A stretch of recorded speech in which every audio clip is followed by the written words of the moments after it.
pela Covid-19. E houve um aumento do número de casos em Alagoas. O Brasil São é o 12 terceiro casos. país no mundo com o maior número de casos confirmados da doença pela Covid-19. Só nas últimas 24 horas foram registrados 844 Alagoas segue com 18 coronavírus casos confirmados em Alagoas.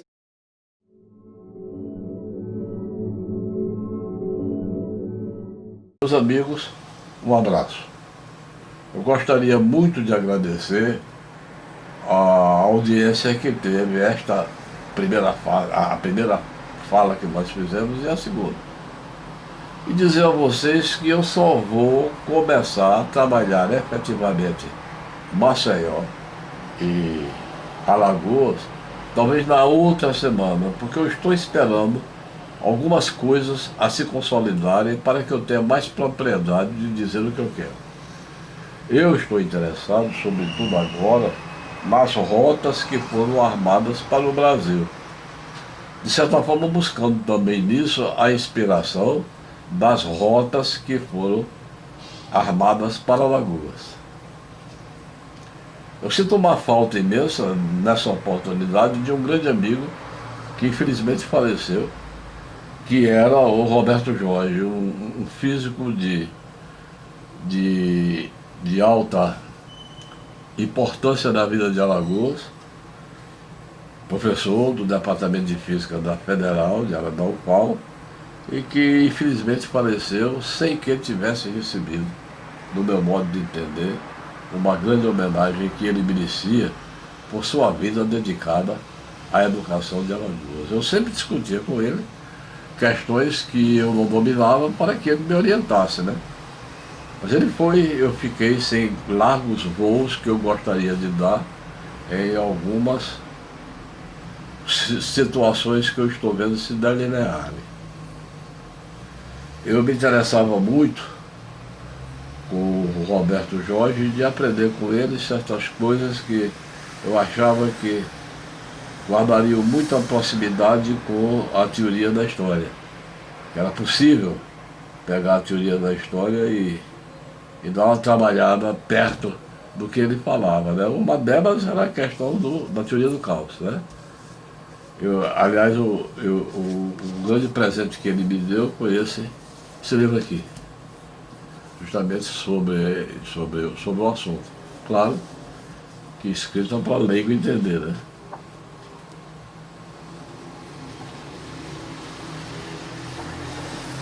O engraçado é que ele deixou esse marcador nessa página aqui, que deve ter sido importante para ele, página 72. Então esse é o livro. E eu gostaria de, lamentando a ausência dele, tanto como parceiro, mas especialmente como grande amigo, né? Se for possível, cometer um ato que ele é puramente sentimental, no meio dessas conversas que nós vamos ter, né? É oferecer a ele essa conversinha de hoje e dizer, puxa, como era bom se você estivesse aqui, porque você iria contraditando o que eu estou dizendo. E toda vez que você dizia que me contraditava, me dava mais segurança na discussão. Saudades. Saudades. O que eu estou interessado agora, e acho que é possível pegar essa discussão em termos de Brasil, para dar mais propriedade para discutir o que acontece em Alagoas, porque eu acho que Alagoas vai reduzindo muito a escala do que está acontecendo no Brasil como um todo. Então, procurar a perspectiva maior ajudará a discutir a questão das Alagoas. Só que às vezes eu fico em dúvida se os grandes achados para as grandes coisas, as grandes situações, prevalecem para as pequenas situações, né? Mas vamos ver se a gente vai discutindo e vai chegando a uma conclusão. Eu fiz o seguinte, eu acho que já existe a possibilidade de você estabelecer fases no processo de desenvolvimento do histórico do coronavírus aqui no Brasil. E eu estabeleci, eu poderia passar algum tempo justificando isso, mas não acho que prevaleça nessa situação agora, da conversa. Eu vi que era possível colocar o fim de abril como marco, o 30 de abril. Isso porque começou a ser muito comentado o que iria acontecer em maio, né? Como se nós estivéssemos a esperar que esse processo andasse até abril, para a partir de maio ele começar a adquirir níveis, que seriam níveis que informariam sobre realmente o que nós iríamos sofrer, o que é que nós iríamos passar. E eu me interessei muito por ver as rotas disso, né, por ver o que está por trás disso. E então eu tinha também uma preocupação central muito importante para mim.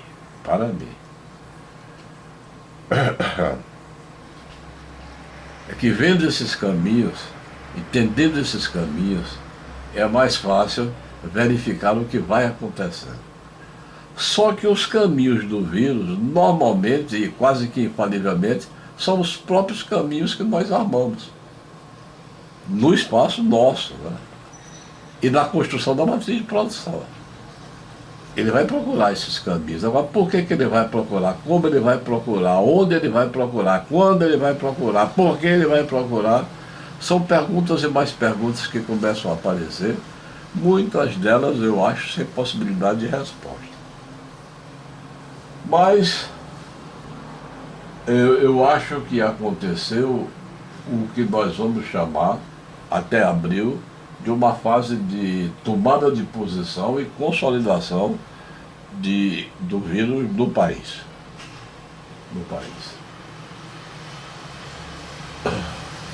Na hora que eu pego abril e coloco como marca, aí eu tenho já agora toda a possibilidade de uma comparação sistemática para ver o que é que vai acontecendo, a evolução que vai acontecendo, né?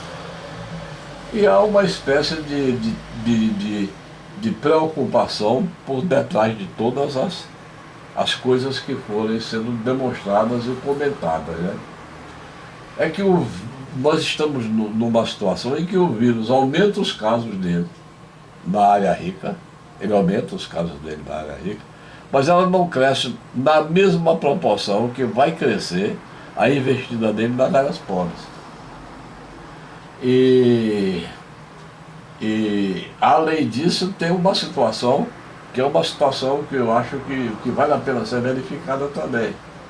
É que ele adentra o interior sem abandonar o campo da alta concentração que ele teve. Ele adianta o interior, né? Ele adentra o interior, ele sai do alto porte urbano e metropolitano, vai para das capitais e vai atingindo as cidades de médio porte, de pequenos povoados, etc, etc, etc, todos os lugares que sejam possíveis, mas eles não deixam de operar naquele primeiro grande centro que eles se fixaram.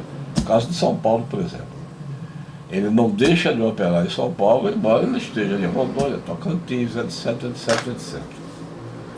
Isso tem uma consequência.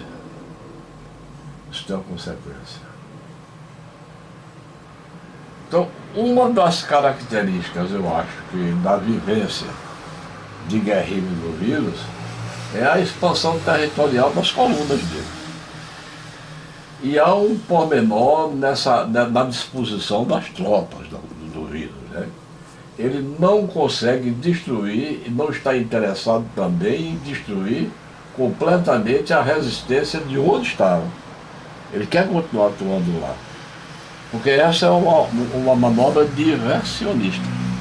Ele quer continuar atuando lá e ele vai agora minando os campos, né? De tal forma ele atua nesse central que quando ele esgota esse recurso daqui, que é o alto recurso disponível, econômico, o alto recurso disponível aqui, vai ficando cada vez mais difícil ir atuando nesses outros pontos que ele vai abrindo e que aparentemente vai gerando o caos. Não é esse caos aqui, na teoria, o caos. Ele não deixa as áreas de excelência, né? E essas áreas de excelência, que eram áreas de maior poder maior poder maior poder econômico, maior poder de resposta econômica e, por consequência, de todo o instrumental e de logística. Ele não deixa aquilo dali, ele continua a minar tudo, né? E vai cada vez mais encaminhando o estrangulamento da resistência, né? E ele vai atuar em 2 pontos essenciais. Vamos chegar lá. Fosse um filme de ficção científica, desse que a gente está acostumado a ver por aqui, do cinema, e muito ligado à mania da catástrofe do cinema americano, algum comando invasor teria dado a ordem de espalhar o caos, entre aspas, para poder vencer, atacar todos os pontos, manter focos fortes, desenvolver o estrangulamento do inimigo em 2 pontos essenciais e que redundam em um só: saúde e economia. Vou tacar aí. O comando mandaria instalar focos, dando prioridade. Essa palavra focos aqui eu vou colocar entre aspas, depois eu vou aclará-la. O comando mandaria instalar focos, entre aspas, dando prioridade à concentração demográfica, dando prioridade aos locais que têm a maior dificuldade de combatê-lo e de maior impacto na produção. Essas seriam as 3 grandes características que estariam norteando o caminho do vírus. Não que ele desenvolvesse uma inteligência para isso, mas é isso que o nosso espaço fornece a ele. Estas seriam as ordens do comando invasor. É necessário recorrer à ficção, como nós fomos, para exemplificar que este caos é aparente, que existe uma lógica de operação, cujos 2 vetores principais seriam direcionados aos recursos humanos e à organização econômica. É nesta linha que faremos posteriormente algumas observações, embora rápidas, né, sobre demografia, produto interno bruto e renda. Volto a dizer, não há uma inteligência de vírus, há uma facilidade, há uma condição que em nosso espaço ele vai se apropriando daquilo e vai construindo as suas rotas, que não são rotas do caos. O caos é aparente. Nada disso. Tem. O nosso espaço deu as condições de ordenação. E seria essa a principal, talvez, investigação que uma sociologia histórica deveria conduzir.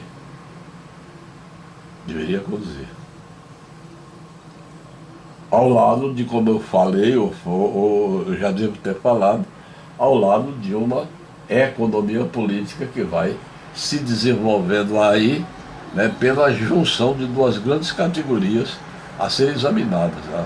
A produção e o poder. E tem um negócio que nós devemos considerar, sabe? É que nós estamos diante de um tempo que está sendo organizado pelo coronavírus. O tempo que está organizado pelo coronavírus. É impressionante. É impressionante. De 30 de abril a 31 de maio existe um espaço, uma profundidade, aliás, um espaço não, existe uma profundidade abissal entre um e o outro, né? Entre o 30 e o 31, um mês, né? A velocidade do tempo vai ficando, o que é organizado pelo corona, vai ficando impressionante. E jamais isso poderia ser considerado como sendo decorrente do tempo humano. É decorrente da facilidade que o humano concedeu na construção do espaço. É um novo tempo que realmente aparece, né? Acelerado, ao ponto das respostas demandarem um perfil quase que geométrico na atividade, né? Para acompanhar os desdobramentos que vão se fazendo, né? E as consequências são de tal modo drásticas, ao nosso ver, que isso imprensa. Imprensa a sociedade, imprensa o cotidiano, e acelera a nossa vida, que é de se reconhecer agora, caminhava pachorrenta.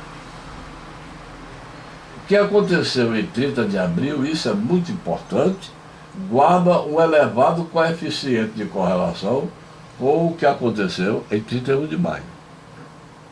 As duas coisas são muito similares. A correlação, o coeficiente de correlação linear, simples, a correlação entre ambos é de 0,95. E, portanto, é a bem dizer perfeita, podendo ser aberta a hipótese de que pouco estaria variando a expressão dos casos nas unidades administrativas. Uma ordenação disso também, né? Uma proporcionalidade do que vai se desenvolvendo, etc. Tanto que essa similaridade é altamente mantida, de 31 de março a 30 de abril a 31 de maio, né? Mas é incrível que, como dentro disto, você vai ter, como nós veremos assim, uma variação profunda.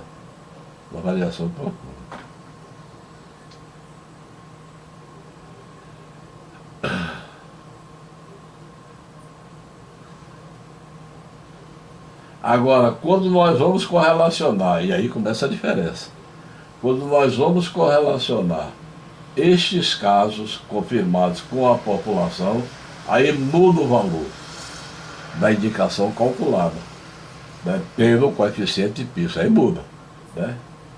E é de se perguntar a razão disso estar acontecendo. As duas são próximas, mas quando joga cada uma com a população, o negócio vai mudando.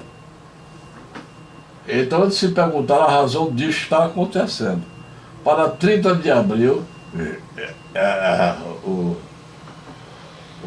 os dados confirmados, né, com a população em 30 de abril era de 0,87 e ela cai para 31 de maio para 0,79. Houve um deslocamento aí, com a população. As distribuições estariam se tornando desiguais no que tange ao modo como o vírus estava se fazendo no Brasil, tendo em vista a população.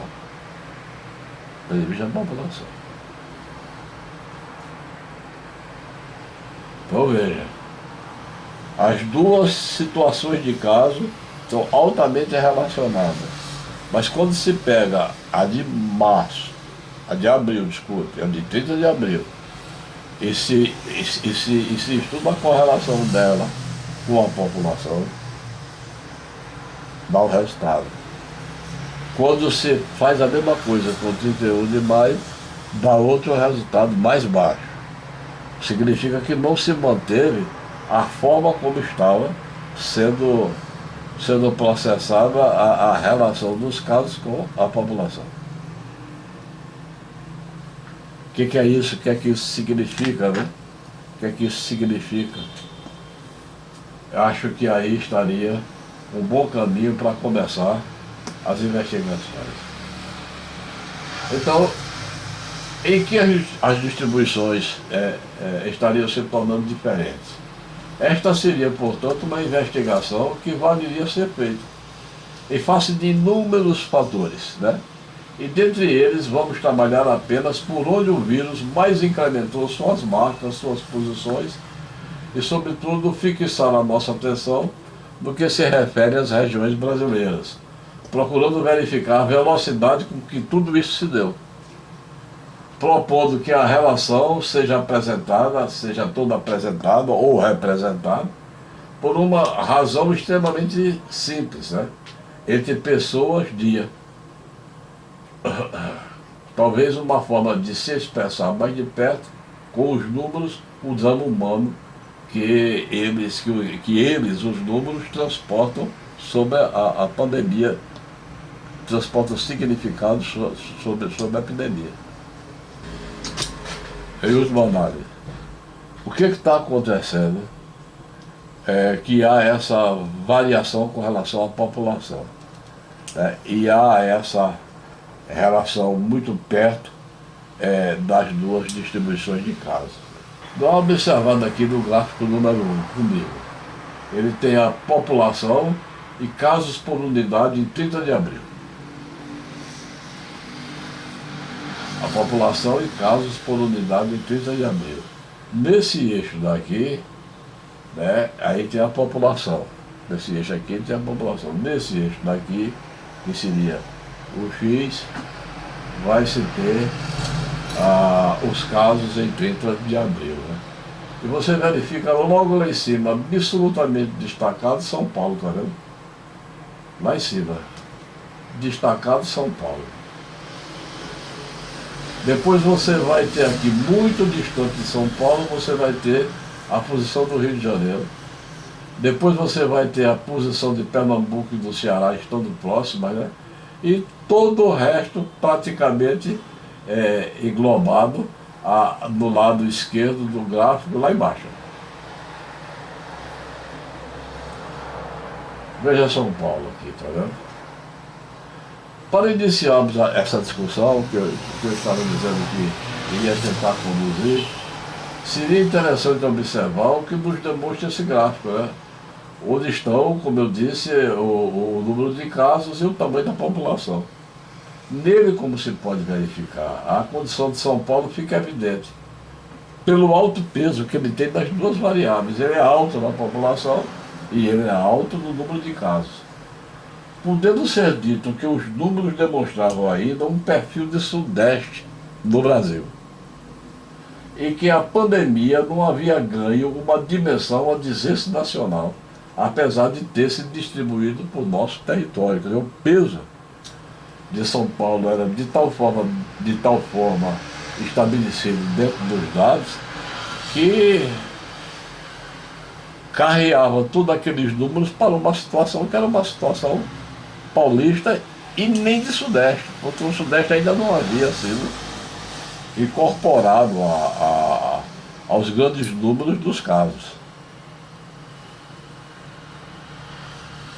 Então, de imediato, chama a nossa atenção a posição deslocada do conjunto em referente a São Paulo, aquilo que eu falei. Você pode verificar, nem mesmo é o conjunto do Sudeste, aquilo que pesa. Embora esteja em segundo plano o Rio de Janeiro. Rio de Janeiro é Sudeste também, né? Mas quem pesa é São Paulo. O Rio de Janeiro, como você veja aí, que ele está lá abaixo, né? Neste contexto, você pode observar alguns grupos em formação, como Pernambuco, Ceará do Nordeste. Mas o que desejamos frisar no momento é o deslocamento de São Paulo e o modo como a grande maioria das unidades se encontram localizadas nessa parte esquerda e baixa do gráfico, que nós estamos verificando e que você viu aí. Nessa oportunidade, São Paulo estava representando 34% dos casos nacionais, quer dizer que em torno de um terço dos casos que estavam confirmados no Brasil, eles eram de São Paulo. Em outras palavras, era um terço dos casos e 22% da população, o que se aproximava a um quarto da população brasileira. Aproximadamente um quarto da população brasileira, aproximadamente um terço dos casos. A segunda maior evidência que a gente vê aí é o Rio de Janeiro, com 11% dos casos e 8% da população. Estes eram os grandes indicadores da concentração de vírus e população, ambos do Sudeste, onde não pesavam ainda os dados de Minas Gerais e do Espírito Santo. No entanto, é bom frisar que em São Paulo estava em torno de um terço também do Produto Interno Bruto Nacional, e que o vírus estava fortíssimo no principal ponto da riqueza nacional. E o Sudeste, a região efetivamente mais rica do país, estava perto da metade do PIB, né? E ele, com todo esse poder, ainda conservava duas de suas unidades a serem efetivamente tomadas. Uma de maior peso, que era Minas, outra de menor expressão em termos de tamanho de população, que seria o Espírito Santo. Tudo isso aflorava dentro dos dados que estavam aparecendo, né? O gráfico número 2, que vem aí a seguir, ele mostra como é que se desmonta o arranjo de 30 de abril. Em maio tinha-se um outro perfil. Em 30 de abril nós tínhamos o Brasil 1, que era um conjunto de um só elemento composto por São Paulo, o Brasil 2, que era formado pelo Rio de Janeiro, e finalmente o Brasil 3, com o restante das unidades. Brasil 1, Brasil 2, São Paulo, Rio de Janeiro e as demais unidades. Grosso modo.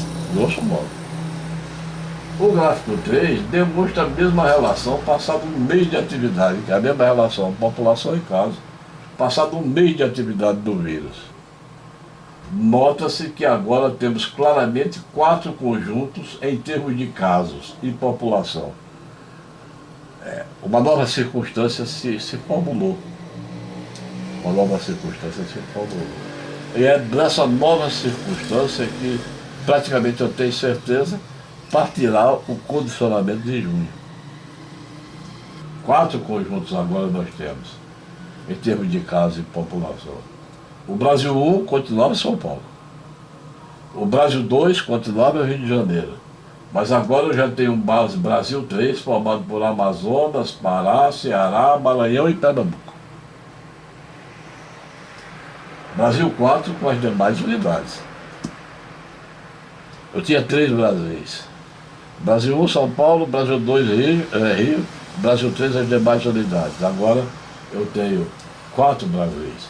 Eu continuo com o Brasil 1, São Paulo, eu continuo com o Brasil 2, Rio de Janeiro, mas eu já tenho um Brasil 3 muito vasto, em termos de posições a norte e nordeste. É interessante como se poderia argumentar que, de certa forma, isso repete as matrizes das consolidações regionais que começam por volta de 1870, tempo do Império. E é de se guardar muito, porque vai ser para mim muito importante, esse Brasil 3. Esse Amazonas, esse Pará, esse Ceará, esse Maranhão e esse Pernambuco. O Brasil 4 seria as demais unidades. Como se nota, o vírus confirmou 2 áreas centrais de composição territorial. São Paulo e Rio.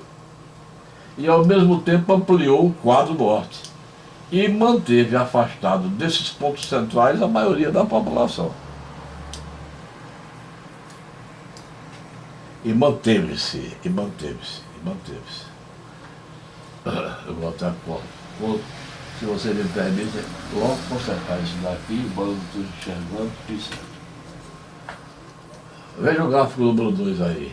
Veja que São Paulo continua separado, lá na direita, em cima. Depois vem o Rio de Janeiro, né? Aí veja agora esse outro núcleo embaixo, que eu falei que seria extremamente importante começar a observá-lo. Veja que Minas Gerais está solta, veja que a Bahia também ainda não se aproximou, e veja que todo o resto está aqui, concentrado nesse canto do gráfico. Mas está aqui, ó. Brasil 1, Brasil 2, Brasil 3 e Brasil 4. Nós vamos ainda demorar um pouco para trabalhar os indicadores regionais, né? E vamos nos concentrar nos indicadores gerais dessas distribuições de 30 de abril e de 31 de maio. Na data base, 30 de abril, a menor consignação de casos era dada por Tocantins. Tocantins é que tinha menos casos aí, 30 de abril. Tocantins. E a maior, como não podia deixar de ser, era São Paulo. E mais isso mudou. Mas muda não somente com o deslocamento territorial, muda também no quantitativo. Então, no maio, muda.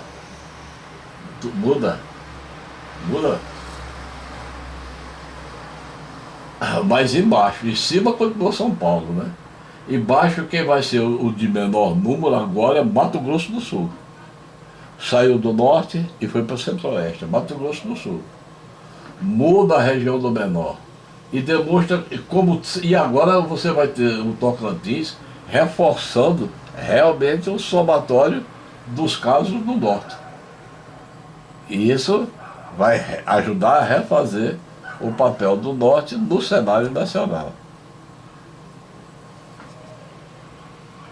Quer dizer, mudou o menor e mudou o maior. Desculpe, o maior mudou o menor. O maior permanece São Paulo. Muda a expressão dele, relativa, mas ele continua o maior. E o menor sai do norte e vai para o centro-oeste. Sai do Tocantins e vai para o Mato Grosso do Sul. Vamos fazer uma comparação agora que para mim vai ser muito importante para começar a aclarar muita coisa. Vamos fazer ter uma breve visão da amplitude entre os tamanhos, a diferença entre os tamanhos do menor e do maior. O maior, essa diferença entre o maior e o menor, o que acontece com ela? Ela reduz, ela aumenta, passando de 30 para 31 de maio. A distância entre o maior e o menor número de casos estreita-se sobremaneira. Vai fazer isso. Ela não amplia essa distância, ela diminui essa distância. O que é que isso vai significar? O crescimento no menor valor é bem mais elevado do que aquele que se verifica no maior valor. Sobe mais o que está embaixo, lá embaixo, e a diferença proporcional é altíssima. No menor, o crescimento foi de 986%, e no maior chegou somente a 285%.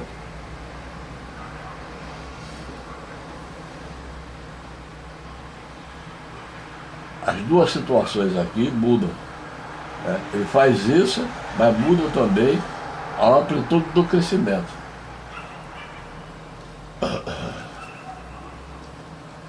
Na base, em 30 de abril, São Paulo tinha um número de casos 29 vezes maior do que o Tocantins.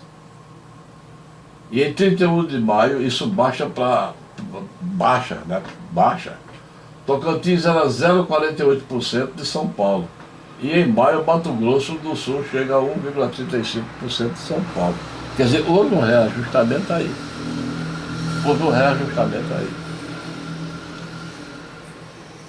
Permanece São Paulo, etc. tal, mas as posições vão variando. Sem dúvida, isto vai interferir no ajustamento da média ao teor da distribuição. E chamamos a atenção para o salto que acontece. Veja o que é que vai acontecer com a média das duas. Em 30 de abril, a média dos casos era de 3.162 casos. E em maio, sabe para quanto passa, meu amigo? 19.439 casos. A média. Ou seja, houve um aumento de 515%. Expande-se a média, mas a distribuição se ajusta muito à representatividade dela, pois o coeficiente de variação cai de 178% para 125%. Vou explicar isso para ficar mais fácil de chegar lá. Pega um pedaço de papel aí, um lápis e escreva 3 parcelas de 3. 3. Sobre isso, dá 9. Dividido pelo número das parcelas, que são 3, a média é 3. Repara como é que essa média é muito bem ajustada. Ó. 3, a média é 3. É muito bem ajustada, né? Não existe desvio. Agora você pega aí, bota 6, 2 e 1. Sobe e dá quanto? Dá 9. Dividido por 3, para pegar a média dá 3. Você veja que se eu for comparar a média com aquele 6, já tem um desvio. Né? E você, com todos os outros números, então, essa variação aí, ela diz muito, ela dá a entender de como se estabelece essas diferenças em função do tamanho da média. O tamanho da diferença é em função do tamanho da média. Baixou essa diferença, ela se ajustou muito mais. Isso quer dizer que quando você chega, você estava muito disperso e você começa a se ajustar em maio. Significa que o crescimento foi alcançando, foi se desdobrando realmente pelo Brasil. Possivelmente, né? Depois a gente vai mais a fundo nisso. Esses valores altos mostram que a média pouco indica, né? Sobre um pouco indica não, está mal colocado isso, que a média não seria um bom indicador a considerar do que seria a tendência central das duas distribuições. Então é preciso aí buscar uma medida que essas variações extremas não afetem essa demonstração, né? não afetem essa demonstração. E existe um tipo de medida chamada medida de posição, que ela não recebe essa interferência dessas variações altas, baixas, essas oscilações, né? Porque ela vai determinar qual é a posição, o valor na posição que divide a distribuição exatamente em duas metades, uma metade para baixo e uma metade para cima. Isso é chamado, a posição da mediana, ela vai ter um valor, né? Ele divide essa distribuição exatamente na metade. Então logo dois conjuntos aparecem. O conjunto formado pela metade inferior, a metade que fica desse valor para baixo, e a metade superior que fica desse valor por cima. Afetada pelo crescimento, esse valor foi de 1.356 casos para 9.602. 30 dias, irmão, 30 dias. 9.602.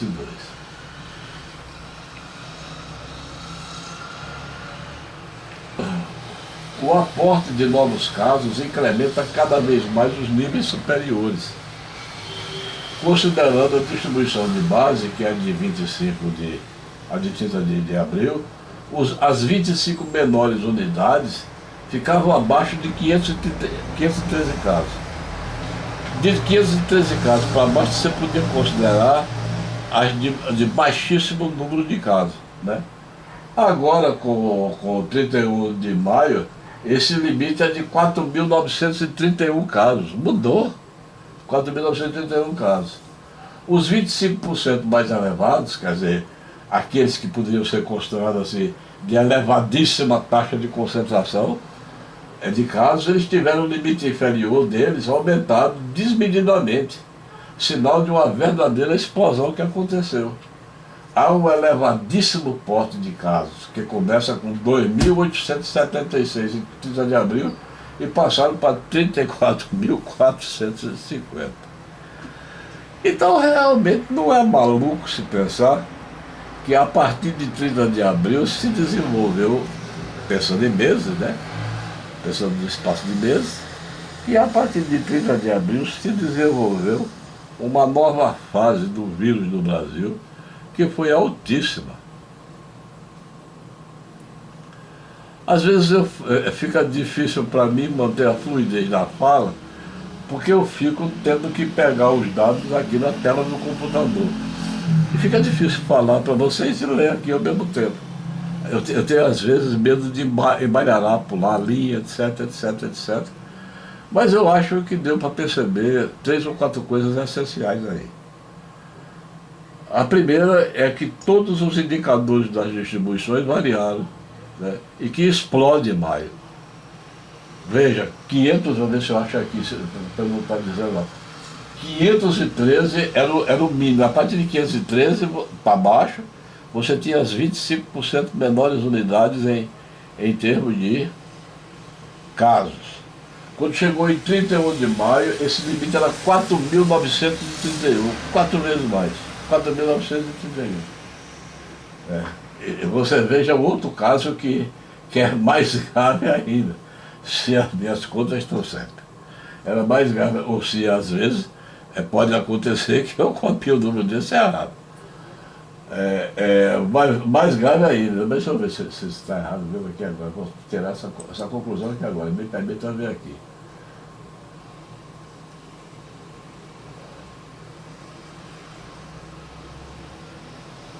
Tá certo. Tá certo. O salto em cima é imenso. É quase incomensurável um crescimento, né, de 10 vezes mais, para ir assim. Mudou. O vírus cumpriu uma tática fundamental, né? Ele ocupou o centro de maior projeção populacional de produto interno bruto, quer dizer, de população e de riqueza. Produto interno bruto e a concentração da população. Ele ocupou aí São Paulo. Engraçado, ele não se deu o trabalho de descer, ele não veio para o sul, como se deixasse uma reserva ali no sul. Né? E veja que a fronteira de São Paulo com o Paraná é imensa. Nem ele foi para Centro-Oeste também. Nem ele foi para Centro-Oeste também, com a mesma densidade que ele começa a aparecer no Nordeste. Isso não quer dizer que ele tenha saído de São Paulo e tenha vindo para o Ceará. Isso não quer dizer que ele tenha saído, saído de São Paulo e vindo para Pernambuco. Isso quer dizer que aconteceu também situação ou circunstâncias que levaram a que a soma de todo um conjunto de ações fosse gerando a possibilidade de você apresentar essa condição no Rio de Janeiro, em Pernambuco, no Ceará, etc, etc, etc, etc. Posições de norte e posições de nordeste.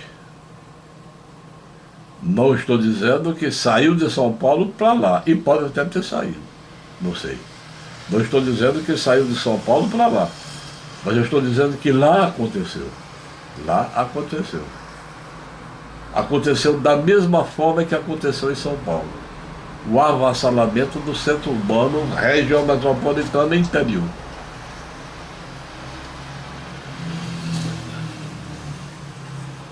Por quê? Porque sempre em todos esses lugares as condições de espaço possibilitaram a que germinasse a fulminante atividade do vírus. Eu não sei se já é possível calcular quantos vírus andam por aí à solta, né? Mas cada um, no que eu defendo, ele carrega a tese, e a gente vai ver na próxima conversa, carrega a tese da coluna guerrilheira, livre na ação, com um único objetivo: ocupar e dominar. Repito, cresce, né? Se eu estivesse numa mesa de bar agora, eu ia usar uma expressão meia chula. Mas como eu estou na sua casa, eu vou usá-la menos chula. Digo, cresce feito o diabo. Cresce feito o diabo. E sinceramente eu não sei onde vai parar. Eu sei que parará, mas eu não sei onde vai parar, quando vai parar, onde vai parar. Especialmente agora, na situação que nós estamos vivendo. É uma situação em que existe uma pressão entendível. Entendível a pressão. Que existe uma pressão grande, tanto do capital quanto do trabalho, para que você tenha a possibilidade de voltar ao funcionamento da economia normalizada, se é que isso é possível, normalizada entre aspas. Mas é justamente temeroso que tudo isso esteja acontecendo ao mesmo tempo em que está explodindo esse crescimento. Porque o que virá em junho será mais do que isso. Onde é que já se tem sinais efetivos de que isso vai parando? E o que é, aí é que vem o grande problema, o que é um sinal efetivo de que isso está parando?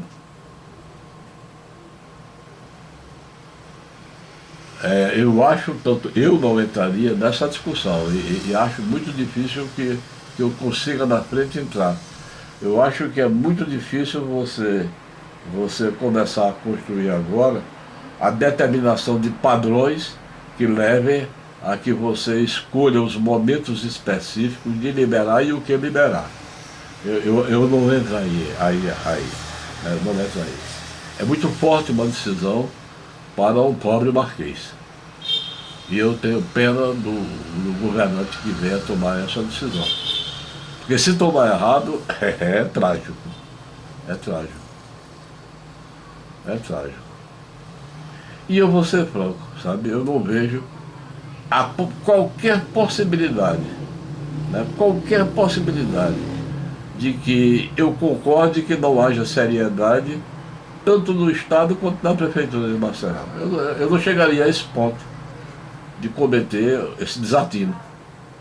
Mas tanto o governador quanto o prefeito estão dispostos a enfrentar. E têm tentado enfrentar. Mas a questão é que o vírus não está se incomodando com isso, não.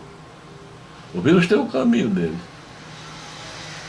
Então, estabelecer qual vai ser a hora é preciso, sem dúvida nenhuma, que se encontre o momento certo para a quebrada dessas exigências de isolamento. É preciso que se encontre.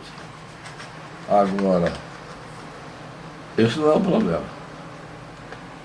O problema é encontrar. Está cedo para que se dá muito palpite sobre isso, sabe? Eu acho que tem que se esperar muito o resultado do que está vindo aí em alguns dos estados que estão tentando dar uma resposta a essa questão. Eu posso estar errado, né? Mas o meu feeling, aí é que me falta o Roberto Jorge para me ajudar a estabelecer alguns cálculos em direção a isso. Mas eu posso dizer que o meu feeling, que o meu sentimento é que esta coisa vai se prolongar pelo mês de julho. Pelo mês de julho. E se brincar, se encaminha para agosto, se brincar, se encaminha para setembro. Com que densidade eu não sei. Bem, eu acho que se a curva sobe assim, ela desça na mesma proporção, não. Eu acho que uma coisa é a subida, outra coisa é a descida.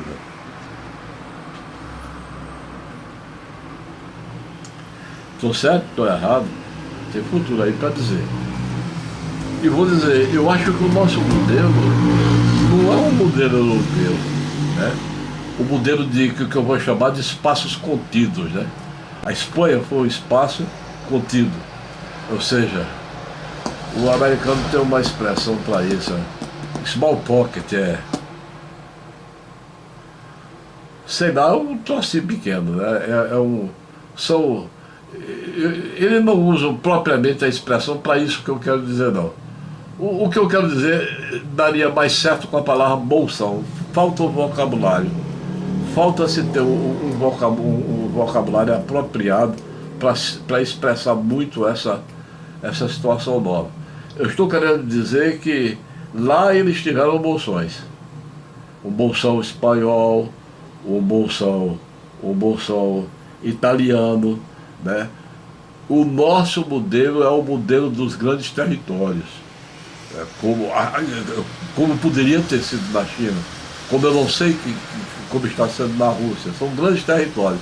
O nosso vai se aproximar muito do caso americano, que ele começa sobretudo em Nova York, como nós começamos sobretudo em São Paulo. Depois de Nova York ele vai tomando cidades e depois ele vai assumindo contextos que são contextos rurais, muito expressivos lá dos Estados Unidos. Expressivos dos Estados Unidos. E engraçado, quando você fala de Nova York, da mortalidade de Nova York, os próprios jornais comentavam que quem está morrendo são, em grande maioria, os negros e os latinos. Porque lá também prevalece a ideia de que o fundamento da questão é a desigualdade. Os famosos planos de saúde americanos, que o Obama quis intervir, etc. Tal, os famosos planos de saúde americanos não deram conta de serem utilizáveis ou serem úteis para essa pobreza, não.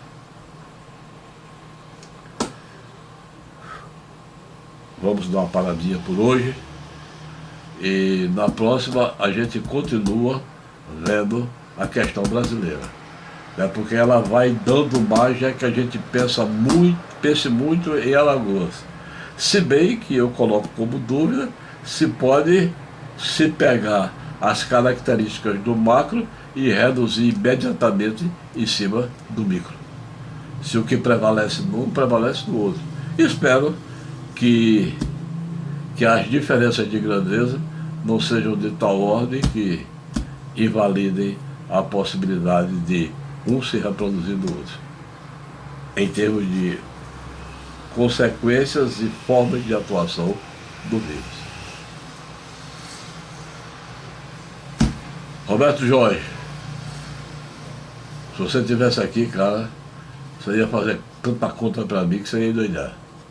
Um grande abraço em você, meu amigo. Um grande abraço em você. E a você, muito obrigado pela paciência. Até.